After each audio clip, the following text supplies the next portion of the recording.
कि मांझी जी को चुन के आप लोगों ने ऑफर दे दिया, क्या उस ऑफर को भाई स्वीकार करने क्या वाले? एकदम आना चाहिए। तो हाथ जोड़ के प्रार्थना कर रहे हैं, हुआ है तो हाथ जोड़ के प्रार्थना कर रहे हैं, हुआ है तो मांझी जी को खड़ा होना चाहिए। गरीब के नेता हैं मांझी जी, गरीब परिवार में जन्म हुआ है, महागठबंधन के लड़ रहे हैं। अगर इसमें आके वो सहयोग करेंगे तो उनका भी नाम स्वर्णिम अक्षर में लिखा जाएगा। अगर इस परिस्थिति में अगर चिराग जी खड़ा होंगे तो जो रामविलास पासवान जी का अधूरा सपना था, उनका नाम लोग हमेशा याद रखेगा कि जैसे पिता थे वैसा ही लालू जी उनका हमेशा प्रशंसा करते हैं, चिराग जी का। अभी समय है ऑफर का नहीं, अभी समय है वजूद को बचाने का, राज्य का। एक बार रामविलास पासवान जी जब ऐसा ही आया था तो एक वोट से भाजपा का सरकार गिराए थे लड़के। क्या लगता है ये सब इमोशनल कहानी से चिराग पासवान पिघल कर आप लोगों की तरफ आ जाएंगे, पाला बदल लेंगे? ये सब इमोशनल हो रहा है, इसमें इमोशनल क्या, कोई झूठ है क्या?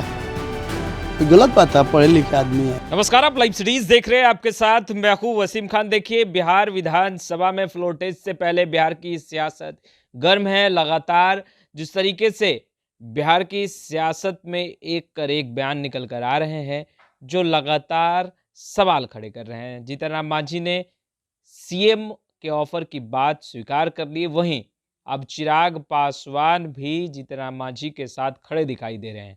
हमारे साथ मनोज यादव हैं, बेबाकी से बातों को रखते हैं, राजद के विधायक हैं और लालू प्रसाद यादव के बहुत ही करीबी भी माने जाते हैं, बहुत चहेते माने जाते हैं विधायक। मनोज यादव जी, ये बताइए कि जीतन राम मांझी ने ऑफर वाली बात तो स्वीकार कर ली कि आप लोगों ने ऑफर दिया था, अब चिराग पासवान भी उनके साथ खड़े हो गए, कहा सीएम तो बनना ही चाहिए। बेशक ये सब पता तो हमको, ऑफर वाला बात पता नहीं। हम लोग के गार्जियन हैं मांझी जी, हम लोग के आदरणीय हैं और देश को बचाना है और बिहार की अस्मिता को बचाना है तो मांझी जी को खड़ा होना चाहिए। गरीब के नेता हैं मांझी जी, गरीब परिवार में जन्म हुआ है और गरीब के बल पर, लोकतंत्र के बल पर, अगर लोकतंत्र नहीं रहता, संविधान नहीं रहता तो मांझी जी आज उस पद पर नहीं रहते।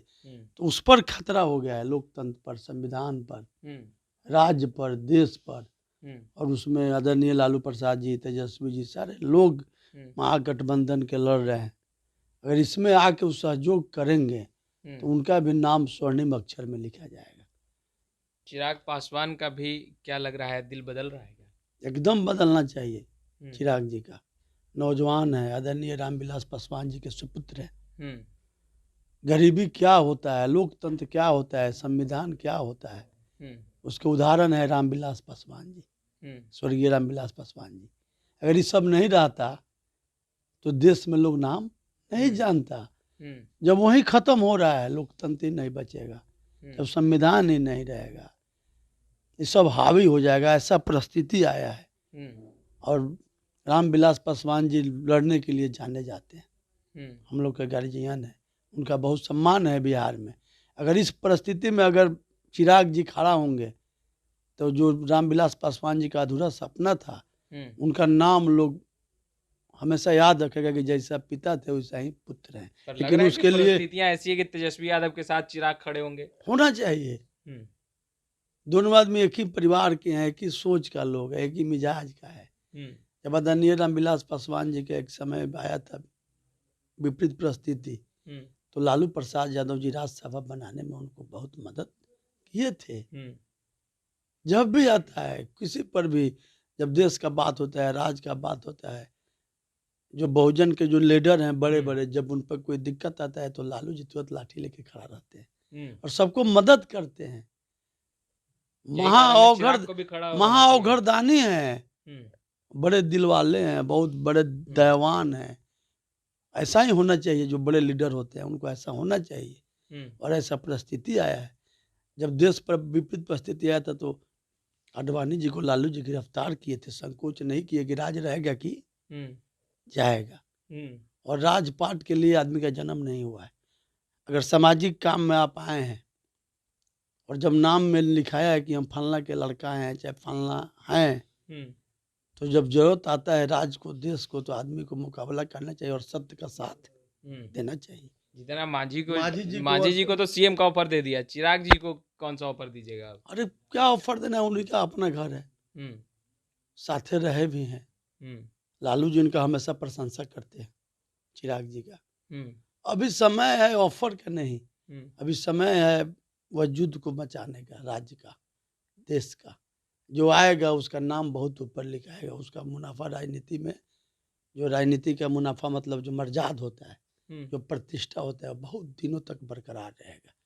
कभी कभी ऐसा परिस्थिति आता है, समय आता है, जो लोग होते हैं वीर बहादुर, जो शेर दिल होते हैं, जो जनता के अजीज होते हैं, जिनके अंदर जुनून होता है देश का, राज्य का, समाजवाद का, संविधान का, तो मौका आने पर लोग खड़ा होता है। जो खड़ा होता है उसी का नाम इतिहास में, एक बार रामविलास पासवान जी जब ऐसा ही आया था तो एक वोट से भाजपा का सरकार गिर गया था, गिराए थे लड़के, और हमेशा वो लड़े हैं विधानसभा लोकसभा में। हमेशा जो लोग हैं लंद फंद वाले उनका विरोध किया है, उन्हीं के सुपुत्र एकदम आना चाहिए बिना कोई लावालेसी के। पर आपको लग रहा है कि मोदी के हनुमान कहे जाने वाले चिराग पासवान आप लोगों के साथ आएंगे, छोड़ देंगे मोदी का साथ? हम भी नहीं बोले हैं, हम तो सब बोल दिए कि क्यों आना चाहिए। अब तो विचार उनको करना है, पढ़े लिखे हैं, MP अभी हैं वर्तमान में, रामविलास पासवान, तो वो नहीं सोचेंगे कि क्या अच्छा बुरा है, लोग क्या चाह रहा है, समाज क्या चाह रहा है, देश का लोग क्या चाह रहा है, राज्य का लोग क्या चाह रहा है, जो लोग उनके साथे जुड़ा हुआ है वो लोग क्या चाह रहे हैं। सब लोग यही चाह रहा है कि सब लोग एक हो जाए, और जो भाजपा की सरकार है देश में और बिहार में जो लोग दबंगई की सरकार चाह रहा है बना ले।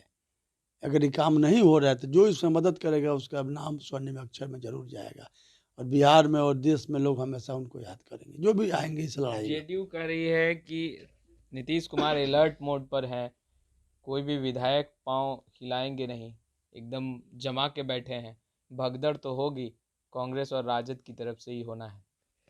पता नहीं, हमको पता नहीं, राजद और कांग्रेस के लोग सब वचनबद्ध है, सधे हुए हैं, इसमें कभी भगदड़ तगदड़ नहीं होता है। अरे भगदड़ का बुला लिया विधायकों अरे को। भगदड़ का बात नहीं है, अब फिर चले गए भगदड़ पर। हम बोल रहे हैं कि देश और राज्य के हित का बात हो रहा है, और कोई भी आदमी जो सामाजिक है, जो राजनीतिक कर रहा है, जो समाज में जो लोग आए हैं लड़ने के लिए, जो कैसे राज आगे हो, देश का हित कैसे हो, जो भी इस पक्ष के लोग होंगे वो जरूर इस समय में महागठबंधन जो बना है उसके साथ खड़ा रहे। आप लोग ऑफर दे रहे हैं तो इसीलिए दे रहे हैं ना कि सरकार में वापस आ जाए, बहुमत जो है वो साबित कर दे, संख्या बल अपनी दिखा दे कि भाई हमारी संख्या बल ये है। अरे ऑफर है कि राज्य के हित में, देश के हित में काम का, यही ऑफर है। अचानक सरकार गिरने के बाद ऑफर और राज्य हित और ये नहीं, पहले ही से, अचानक से हो रहा है। राजहित में ही नीतीश कुमार जी को हम लोग नेता माने थे, राज्य का कैसे विकास हो, रोजगार कैसे मिले, नौकरी कैसे हो, कैसे भाजपा को रोका, जैसे दिया गया था। तो किसके हित में हुआ था? हम लोग का विधायक था 79, उनका था 43, तो उन्हीं को मुख्यमंत्री बनाया गया। क्या है, क्या हित है? नीतीश जी रहते थे 4 डेग आगे, तो हमारे नेता तेजस्वी जी रहते थे 4 डेग पीछे। इसीलिए हो रहा था राजहित में कि भाई अच्छा से चले। दूसरा क्या होता है बताइए? नहीं तो आप लोग कौन सा गणित और समीकरण मिला रहे हैं? राजहित बचाने कोई गणित और समीकरण नहीं है। हर आदमी का अपना अपना ईमान होता है, धर्म होता है, अंतरात्मा होता है। क्या भगत सिंह को कौन गया था कहने के लिए कि जाइए असेंबली में बम मार के फांसी चढ़ जाइए? अरे बहुत लोग नौजवान था, लेकिन भगत सिंह जब खड़ा हुए था, आज उनका नाम याद आ रहा है। सुभाष चंद्र बोस को कौन बोला था? गांधी जी तो पहने थे 3 सूट पहनते थे उस जमाने में, लंदन में पढ़ते थे। हम उनके गांव पर भी गए हैं, उनका उस समय का घर 2 मंजिला है, और सारे सुख सुविधा छोड़ के आधा धोती पहनते थे, और आधा धोती कौन बोला था? तब उनका नाम है, अभी अभी ये नाम याद आ रहा है। वो गांधी जी के नाम को लोग चाह रहा है मिटा दे भाजपा का, ऐसा ही नाम है। भगत सिंह का, सुखदेव जी का, जो भी हैं जो लड़े देश के आज़ादी में, चाहे जो भी अच्छा काम किए हैं। कर्पूरी ठाकुर जी गरीबों के लिए लड़े, पिछड़ों के लिए लड़े, बहुत उनका अपमान हुआ। हर पक्ष के भारत रत्न देना पड़ा है कि नहीं, मन या बेमन, तो काम किए थे ना, उनका वजूद था। तब आज सब लोग मना रहा है कर्पूरी जयंती, जो लोग नहीं मनाता था और ऐसा परिस्थिति है कि भारत सरकार को बाध्य होके देना पड़ा। जो काम करता है उसका इतिहास भूगोल एक दिन याद लोग करता है। अच्छा, मांझी जी क्या साथ आएंगे?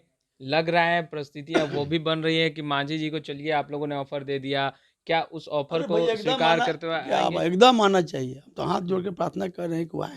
हम्म अभी मंत्रिमंडल का विस्तार हुआ है, उनके जो पुत्र हैं उनको क्या मिला है?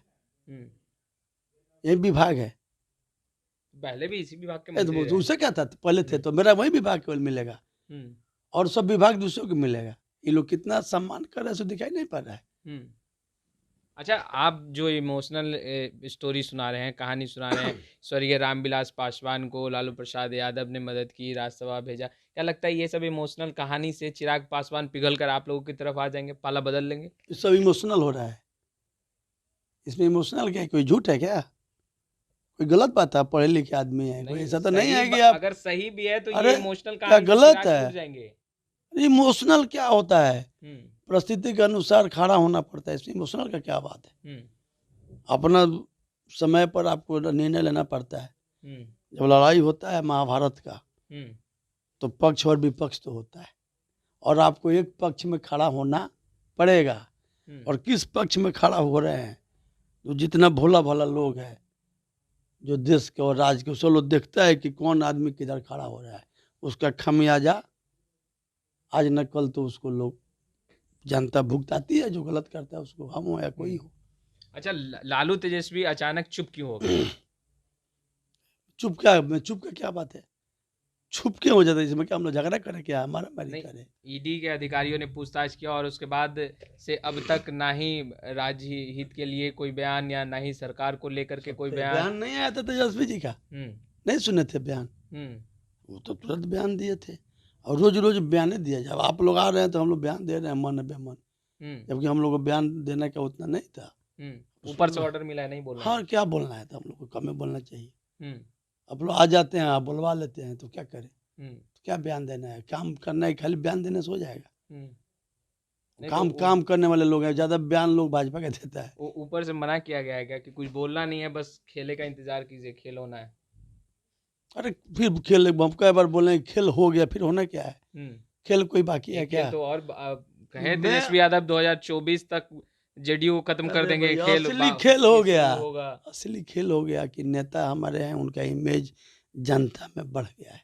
हम्म लोग को समझ में आ रहा है कि बिहार का हित इसी अगर कोई है और सत्ता किसी के हाथ में जाएगा, बिहार का विकास कब होगा, रोजगार कब मिलेगा? जब तेजस्वी जी सत्ता पर कायम। ये तो देख, ये तो हो गया। तो तेजस्वी किस खेल की बात कर रहे हैं कि खेल होना अब बाकी है, खेल की आप नहीं शुरुआत बोले हुई है? खिलौना बाकी है कि जल्द खत्म हो जाएगा? यही तो खेल हो रहा है। जेडीयू को तोड़ दीजिएगा। हम लोग कह के तोड़े या धरे? अरे जहाँ वो गए हैं, जहाँ भाजपा की गोद में बैठे हैं, वो लोग स्वतः उनको समाप्त कर देगा। वो कोई मामूली पार्टी भारतीय जनता पार्टी नहीं है। एमपी के चुनाव के पहले या बाद में भाजपा का, जदयू का नामो निशान बिहार के राजनीति से मिटा देगा वो लोग। हम लोग तो मत कर रहे थे कि नहीं मिटे और वही कुर्सी पर काबिज रहे। कोई मुख्यमंत्री का भी झगड़ा नहीं था, उन्हीं को हम लोग बना के रखे थे।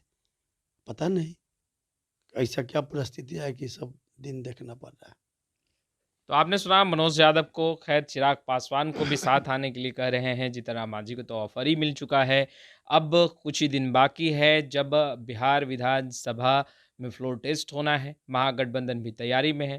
कांग्रेस ने भी अपने विधायकों को दिल्ली बुलाया है। अब देखने वाली बात यह है कि फ्लोर टेस्ट में कौन सा खेला होगा। क्या तेजस्वी यादव कुछ बड़ा करेंगे? खैर इस वीडियो में इतना ही। आपका बहुत बहुत शुक्रिया।